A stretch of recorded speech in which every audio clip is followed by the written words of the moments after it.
সরকার আছে নাকি? সরকার নেই।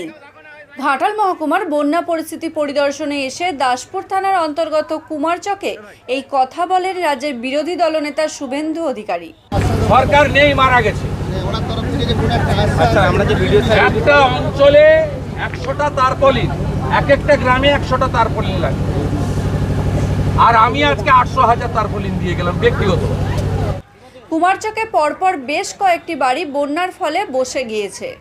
ওই বাড়ির বাসিন্দারা কোনো মতে বাড়ির বাইরে বেরিয়ে আসতে পেরেছিলেন। শুভেন্দু অধিকারী ওই গ্রামে পৌঁছানোর পর গ্রামের মহিলারা কান্নায় ভেঙে পড়েন। মহিলারা বলেন প্রশাসনের পক্ষে ব্যবস্থা নেওয়া হয়নি, তাদের বাড়ি বলে কিছু নেই। শুভেন্দু তাদের বাড়ির বিষয়ে আশ্বাস দেন। শুভেন্দু বলেন 25 থেকে 30টা মৌজা আছে, তার জন্য মাত্র 100টি তিরপল বরাদ্দ করেছে সরকার, অথচ আমরা 800 থেকে 1000টা তিরপল এখানে বিলি করেছি। তিনি বলেন সরকারের উচিত খাবার, শিশু খাদ্য, ত্রাণ, জলের পাউচ প্রতিটি বাড়িতে পৌঁছে দেওয়া, কিন্তু এই সরকার কোনো কাজ করছে না। তিনি মুখ্যমন্ত্রীর সমালোচনা করে বলেন তিনি সব জানেন, কোনো পরামর্শ নেন না তিনি।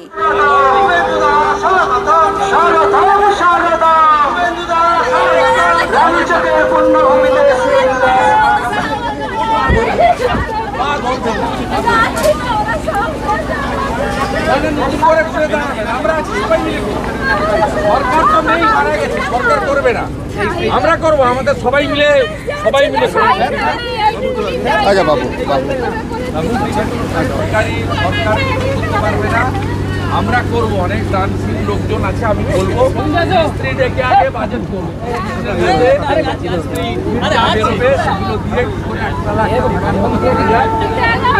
বাজেট বানান। 6টা বাড়িতে হয়েছে, আমরা দেখবো, আমরা নিজেরাও দেখবো, লোকজনকে বলবো, অনেক লোক আছে আমাদের পরিচিত, তারা এগিয়ে আসবে, করে দেবো আমরা।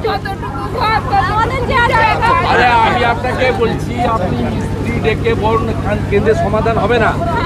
মিস্ত্রি দেখে ভালো রাজমিস্ত্রি তো এখানকারই আছে, ডেকে এগুলো করে ইট ফিট যা বেরোতে দিয়ে একতলা থাকার মতো অ্যারেঞ্জমেন্ট করতে হবে।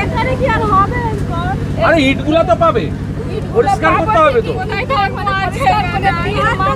তোমার দিদি, এটা তোমার কাজ, তুমি মিস্ত্রিকে ডাকো, মিস্ত্রি এটা পরিষ্কার করিয়ে ইটগুলো বেরিয়ে করে একটা বাজেট বানাবে। 6টা বাড়িতে সরকার, আমরা সরকারে নেই, আমরা সবাই মিলে কর্মীরাও করবে, তপনদা করবে, তোমরা সবাই মিলে করবে, তোমাদের পঞ্চায়েতের ফান্ড থেকে প্রধানকে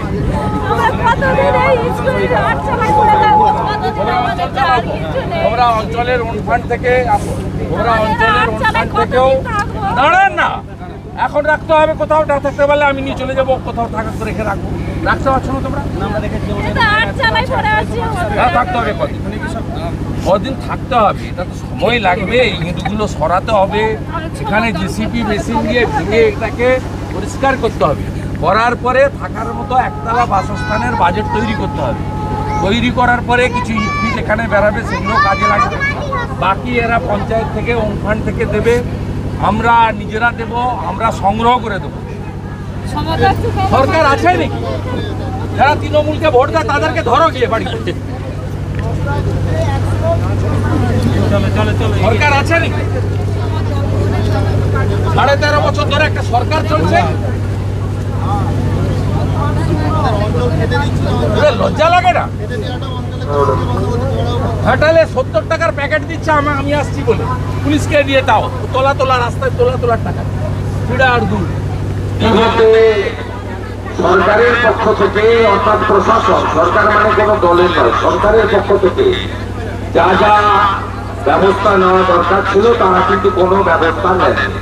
এটা অভিযোগ নয়, আমার নয়, আপনাদের বানভাসী পীড়িত মানুষদের অভিযোগ যে সরকারের পক্ষ থেকে দেওয়া হয়নি। এখানকার পঞ্চায়েত বিজেপি পরিচালিত, আমাকে পঞ্চায়েত বলল যে আমরা মাত্র 100টি তারপলিন পেয়েছি। এখানে প্রায় 25 থেকে 30টা মৌজা রয়েছে এই অঞ্চলে, আরো বেশি হবে কম না। সেখানে প্রত্যেকটি মৌজা, বিশেষ করে নদী তীরবর্তী 3টে অঞ্চল ভীষণভাবে ক্ষতিগ্রস্ত। এই সময়কালে উঁচু জায়গায় স্কুল বাড়িতে সরকারের পক্ষ থেকে উচিত ত্রাণ শিবির করে রান্না করা খাওয়ার, শুকনো খাওয়ার, বাচ্চা আছে, সদ্যজাত বাচ্চা যাদের ছোট বয়স 5 বছরের কম, তাদেরকে বেবি ফুড দেওয়া, সব বাড়িতে গরু আছে, গোখাদ্য দেওয়া, গবাদি পশুদের, এসব যে কাজ। তারপরে সব নলকূপ চোখ হয়ে গেছে, ডুবে গেছে, লোনা জল হয়ে গেছে। পাবলিক হেলথ ইঞ্জিনিয়ারিং এর পক্ষ থেকে যে পাউচ জল বিতরণ করা, এই যে কাজগুলো একটা সরকারের কাজ। এই সরকারের কোনো কাজ 7 দিন ধরে আমরা কেউ দেখতে পাইনি। এখানকার এমএলএ এসেছিলেন, মাননীয় এমএলএ অজিত বাবু প্রয়াত হওয়ার পরে তিনি 3বার এমএলএ হয়েছেন। তাকে কোনোদিন এলাকার মানুষ পায় না, শুধু ভোটের সময় এসে লক্ষ্মীর ভান্ডার দেখিয়ে আর মুসলমানদেরকে একটু একজোট করে নিয়ে ভোটে যেতা, এটা হচ্ছে এদের কাজ। আর সারা বছর মানুষ দুর্গতি। আপনাদের সাংসদ নাকি 3 মাস জিতেছেন, তিনি 10 বছর 3 মাস সাংসদ, তার আগের 10 বছর বাদ চলে গেছে, নিজেই বাদ দিয়েছিলেন। এইসব ভাবনা মাঝে হাতে আমরা বাংলা পড়ে গেছি চিটিংবাজদের হাতে।